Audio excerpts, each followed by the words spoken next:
ప్రముఖ ప్రవచనకర్త శ్రీ గరికపాటి మీద సోషల్ మీడియాలో విపరీతంగా ట్రోల్స్ జరుగుతూ ఉన్నాయి. దానికి గల కారణం ఆయన మధ్యాహ్న భోజన పథకానికి సంబంధించి మాట్లాడిన కొన్ని మాటలు. ఆ మాటలను ఒకసారి నేను వినిపిస్తాను. ముఖ్యమైనది చదువు మిథ్యాన్నం అయిపోయింది.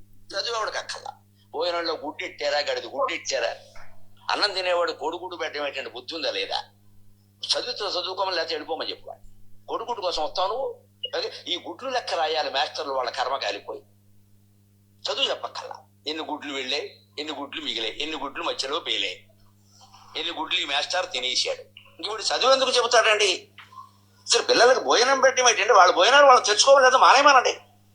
అంటే పిల్లలకు భోజనం పెట్టి పుస్తకాలు ఇచ్చి యూనిఫార్మ్ ఇచ్చి ఇన్ని ఇస్తే వాడు చదువుతాడా? శోభనం పెళ్లి కొడుకులో మంచం ఎక్కువ కూర్చో ఎందుకు చదువుతాడు వాడు? సో ఎంజీ రావు గారు గరికపాటి మాట్లాడిన దాని మీద అవుట్రైట్ గా మొత్తం ఓవరాల్ గా ఆయన మీద విమర్శలే వస్తూ ఉన్నాయి. ఎవరు కూడా ఆయన సపోర్ట్ చేసే వాళ్ళు కూడా లేరు. ఎందుకంటే ప్రవచనకర్తగా ఆయనకి చాలా పేరుంది. చాగంటి గారి తర్వాత ఆయనకి మంచి పేరుంది. ఆయన చాలా మంది ఫాలో అవుతూ ఉంటారు, అభిమానులు ఉన్నారు, అనుచరులు ఉన్నారు.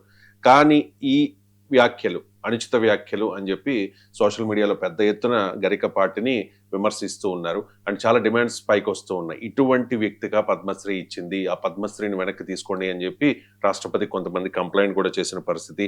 అలాగే ఎస్సీ ఎస్టీ అట్రాసిటీ కేసు పెట్టాలని చెప్పి కొంతమంది కామెంట్ చేస్తూ ఉన్నారు. అండ్ పిల్లల్ని శోభనపు పెళ్లి కొడుకు అని మాట్లాడిన దాని మీద కూడా అభ్యంతరం వ్యక్తం చేస్తూ కొంతమంది కేసులు పెడుతూ ఉన్నారు. సో ఏంటి గరికపాటికి ఏమైంది అనేది ఇప్పుడు జరుగుతున్న చర్చ. ఏమంటారు మీరు? ఎస్ అండి, ఇప్పుడు ఆయన ఒక ప్రముఖమైన ప్రవచనకర్త. ఒక హిందూ మతంలో ఉన్న హేతుబద్ధతని ఆయన ఎక్కువ ప్రచారం, చాగంటి వారి ప్రసంగాలతో పోలిస్తే ఈయన ప్రసంగాల్లో ఎక్కువ హేతుబద్ధత కనిపిస్తుంది, రేషనాలిటీ కనిపిస్తుంది అనేది ఒక నానుడు, ఒక పేరు కూడా ఆయనకు ఉందన్నమాట. ఆయనకి 2022లో Padma award, almost 4th highest civilian award కూడా ఆయనకు దక్కిందనమాట. మరి ఆయన ఇప్పుడు మాట్లాడింది ఏంటంటే యాంటీ కాన్స్టిట్యూషనల్. ఇప్పుడు ఆయన పదాలన్నీ మనం వింటే ఏంటంటే శోభనం పెళ్లి కొడుకు, గుడ్డు, టీచర్లు లెక్క పెట్టడం, మిడ్ డే మీల్స్ మధ్యాహ్న భోజన పథకం ఇంటికి పెట్టాలి, ప్రభుత్వం అసలు చదువు ఒకటే చెప్పాలి కానీ బుక్కులు ఇవ్వడం ఏంటి, భోజనాలు పెట్టించడం ఏంటి, ప్రభుత్వం విధి అనేటి మాట్లాడడం ఏంటి, వీటన్నింటినీ ఏంటంటే చాలా కూలంకషంగా చాలా లోతైన ఒక పెద్ద స్కెచ్తోనే ఆయన మాట్లాడారని తెలుస్తుంది. అందరూ అనుకుంటారు ఏంటి ఎంత స్కెచ్ ఉందా, ఏదో యాదవలోపంగా ఆయన మాట్లాడేసిడంటే ఇది మొట్టమొదటిది కాదు. రీసెంట్గా ఆయన, నేను కూడా చెప్పాను, అది హిందూ మతంలో కులం లేదన్నారు ఆయన. హిందూ మతంలో కులం లేకపోతే అంబేద్కర్ చేసిన ఉద్యమాలేంటి, సాక్షాత్తు జాతిపిత మహాత్మా గాంధీ హరిజనోద్ధరణ 2 సంవత్సరాలు రాజకీయాల్లోంచి బయటకు వచ్చి చేసింది ఏంటి, రాజా రామ్మోహన్ రాయ్ చేసింది ఏంటి, కందుకూరు చేసింది ఏంటంటే మరి వాళ్ళు ఏం చేశారు?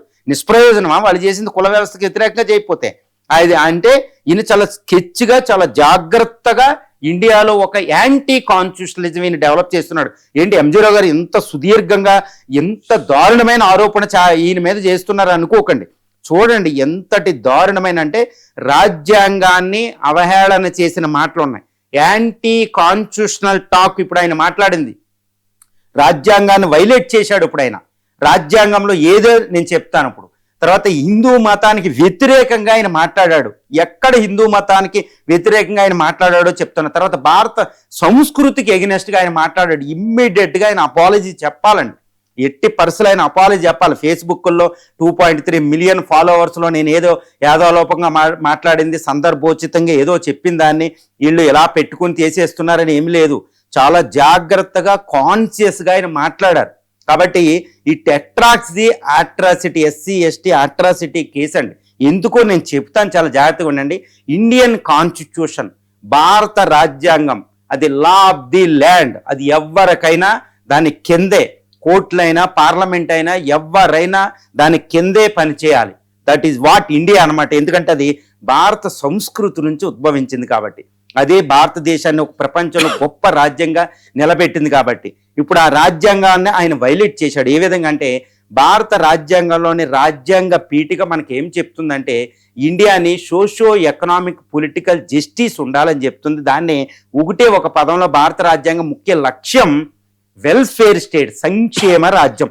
మరి ఎస్సీ ఎస్టీ పిల్లలకి, ఓబీసీ విద్యార్థులకి, వేకర్ సెక్షన్స్కి, ఉమెన్కి, వీళ్ళకి వివిధ ప్రాంతాల్లో ఉన్న వాళ్ళకి విద్య ఇవ్వకుండా సంక్షేమ రాజ్యం ఎలా అవుతుంది? సోషో ఎకనామిక్ జస్టిస్ ఎలా వస్తుంది అని చెప్తున్నారు. కాబట్టి అది రాజ్యాంగాన్ని అవహేళన చేసినట్టే.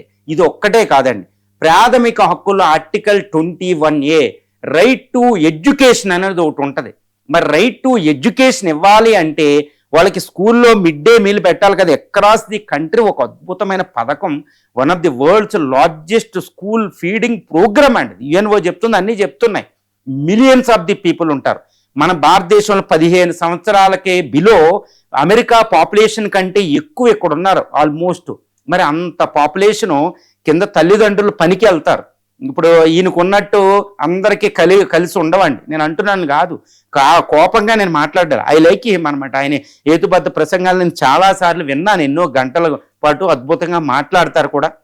అందరు మతస్థులు కూడా వింటారు, నేను కూడా గమనించాను. కానీ ఇప్పుడు ఇక్కడ SC ST BC weaker sections of the people, పల్లెటూరులో ముఖ్యంగా రూరల్ పాపులేషన్ ఏంటంటే వాళ్ళు 2 చేతులు పని చేయాలి, పొలాలు వెళ్ళాలి, ఎక్కడికి వెళ్ళాలి. పిల్లలకు మధ్యాహ్నం ఉండి పెట్టడానికి ఉండదు కరువు ప్రాంతాల్లో. కాబట్టి భారతదేశం ఏం చేసిందంటే వాళ్ళకి అక్కడ వాళ్ళు స్కూల్కి వెళ్ళాలంటే లంచ్ పెట్టాలి. కాబట్టి దానికోసమైనా చదువు కోసం వెళ్తారని ఎన్నో ఉన్నాయి, బెనిఫిట్స్ ఉన్నాయి. ఆయన మరి ఏం మాట్లాడుతున్నారు? ఇంత హేతుబద్ధంగా మాట్లాడే వ్యక్తికి అది తెలియదా? అది ఆర్టికల్ 21 ఆయన వైలేట్ చేశాడు. తర్వాత డైరెక్టివ్ ప్రిన్సిపల్స్ ఆఫ్ స్టేట్ పాలసీలోని ఆర్టికల్ 46 ఆర్టికల్ 47 వైలేట్ చేశాడు. ఆర్టికల్ 47 ఏం చెప్తుందంటే it is the duty of the state to raise the nutritional and standard of the living and public health అని ఒకటి ఉంటుంది.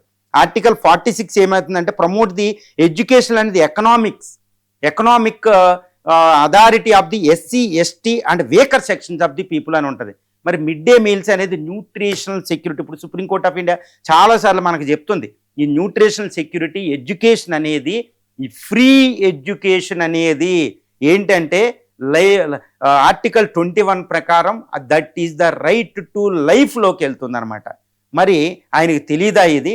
అంత హేతుబద్ధంగా వేదాల కోసం విశ్లేషణ చేసి రామాయణ మహాభారతాలు భగవద్గీతలు భారత సంస్కృతి కోసం హేతుబద్ధంగా చెప్పే వ్యక్తికి ఇవి తెలియదంటే తెలుసు. కానీ ఇక్కడ ఆయన ఏం చెప్తున్నాడు? ప్రభుత్వం ఫ్రీ ఎడ్యుకేషన్ ఇవ్వకూడదు, ఫ్రీ ఎడ్యుకేషన్ ఇవ్వకూడదు. ఇదేదో శోభనం పెళ్లి కొడుకు వచ్చినట్టు గుడ్లు లెక్క పెట్టుకోవాలా టీచర్లు. ఇక్కడ టీచర్ని ఆయన ఎగదోస్తున్నాడు, టీచర్ల తప్పును మాట్లాడుతున్నాడు. ఇక్కడ గుడ్లే, మిగిలిన వేరే మాట్లాడలే. అంటే వెజిటేరియనిజం కాబట్టి ఆయన అందరూ వెజిటేరియనిజం ఉండాలనుకుంటున్నాడు. But it is the India.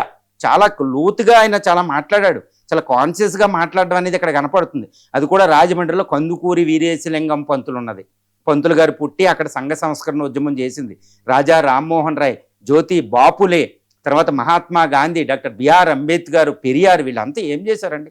Free education. వాళ్ళు బ్రిటిష్ వాడు ఉండగా కూడా ఫ్రీ ఎడ్యుకేషన్ చాలా పెట్టారు కదా.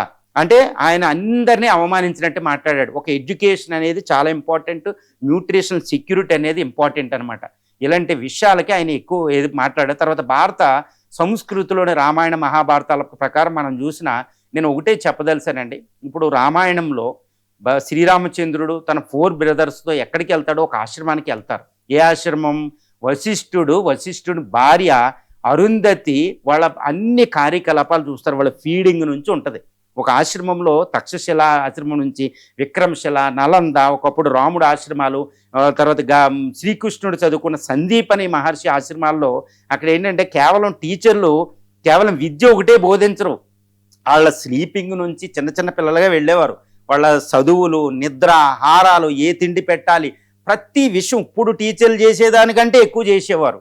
మరి ఏంటంటే వశిష్ఠుని భార్య అరుంధతి, శ్రీరామచంద్రుడు, తర్వాత 4 పిల్లలు.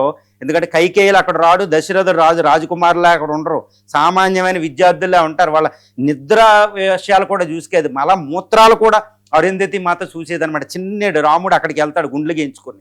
అంటే మన ఆశ్రమ సంస్కృతిని ఆయన వైలేట్ చేస్తున్నాడు కదా. యాంటీ హిందూయిజం కదా ఆయన మాట్లాడేది. మరి సనాతన ధర్మం మాట్లాడే వ్యక్తిలా మాట్లాడవచ్చా? సో రాజ్యాంగం వైలేషన్ అయింది, ఆర్టికల్ 17 వైలేట్ అయింది. ఎస్సీ ఎస్టీ విద్యార్థులకి ఈరోజు ఫ్రీ ఎడ్యుకేషన్, ఫ్రీ మీల్స్ పెట్టాలి. స్విట్జర్లాండ్, అమెరికాలోనే ఫ్రీ ఎడ్యుకేషన్లు ఉంటాయి. పెద్ద డెవలప్డ్ కంట్రీస్లో ఉంటాయి, నార్వే, స్వీడన్లో ఉంటాయి, స్కాండినేవియన్ కంట్రీస్. మరి ఆయన ఏం తెలిసారు? ప్రపంచ జ్ఞానం ఇక్కడ తెలుసా అంటే నేను అందరూ అనుకుంటారు ఏంది ఎంజీ రావు గారికి ఇంత హ్యాట్రెడ్గా మాట్లాడుతున్నారంటే ఆయన ఎక్స్ట్రీమ్ కేసు మాట్లాడుతున్నాను. రాజ్యాంగం అందరికీ ప్రాథమిక సూత్రం, it's the law of the land. తర్వాత ఈ యాంటీ హిందూయిజం మాట్లాడారు, ఆయన యాంటీ సనాతన ధర్మం మాట్లాడారు, భారత సంస్కృతికి ఎగ్నెస్ట్గా మాట్లాడారు. పద్మశ్రీకి అర్హతను ఆయన తప్పాడు కాబట్టి పద్మశ్రీ వెనక్కి తీసుకుని ఆయన మీద ఎస్సీ ఎస్టీ అట్రాసిటీ కేసును ఆయన బుక్ చేయాలండి. ఎందుకంటే ఆయన ఎస్సీ ఎస్టీ బీసీ విద్యార్థులకు వేకర్ సెక్షన్స్కి చదువు వద్దు, అసలు న్యూట్రిషనే వద్దు అన్నట్టు మాట్లాడుతున్నారు. మరి ఎంతమంది భరించగలరు? ఇండియాలో ఉన్న డిస్పారిటీస్ ఏంటి, ఇండియాలో ఎడ్యుకేషన్ సిస్టమ్ ఏంటి, ఘోరమైన పరిస్థితిలో ఉంది అంతా. ఇప్పుడు ఇండియాలో ఏంటంటే నెక్స్ట్ వచ్చే మూమెంటే free education free health movement రాబోతుంది. నెక్స్ట్ పొలిటికల్ ఎవల్యూషన్ ప్రాసెస్ అది.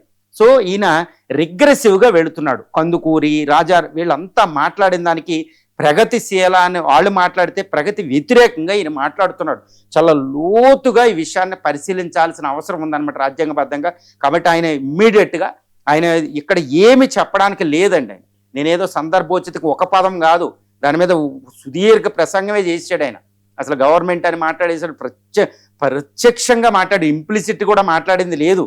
కాబట్టి ఆయన అడ్డంగా ఆయన ఇప్పుడు ప్రజలకి క్షమాపణ చెప్పాల్సిందే. భారత రాజ్యాంగానికి, హిందూ ధర్మానికి, అందరికీ, సంఘ సంస్కృతులందరికీ ఆయన సారీ చెప్పవలసిందే. చెప్పి నేను ఇంక ఎప్పుడు చేయనని చెప్పాలి. ఇష్టం వచ్చినట్టు చేయడం కుదరదండి. ఇప్పుడు గవర్నమెంట్ కూడా ఇమ్మీడియట్ యాక్షన్ ఆయన మీద తీసుకోవాలి. సైలెంట్గా ఉండడానికి కూడా కుదిరే పరిస్థితి ఇక్కడ లేదు. ఎందుకంటే గవర్నమెంట్ ఉపేక్ష ధోరణి కూడా కనపడుతుంది ఆయన మాట్లాడే విషయంలో. అసలు ఎలాంటి ప్రవచనాలు కూడా ఆయన ఇన్వైట్ చేయకూడదు, ప్రవచనాలు కర్తగా కూడా ఆయన గుర్తించకూడదు. ఫస్ట్ రాజ్యాంగబద్ధంగా సివిలియన్, హైయెస్ట్ సివిల్ పద్మశ్రీని వెనక్కి తీసుకోవాలి.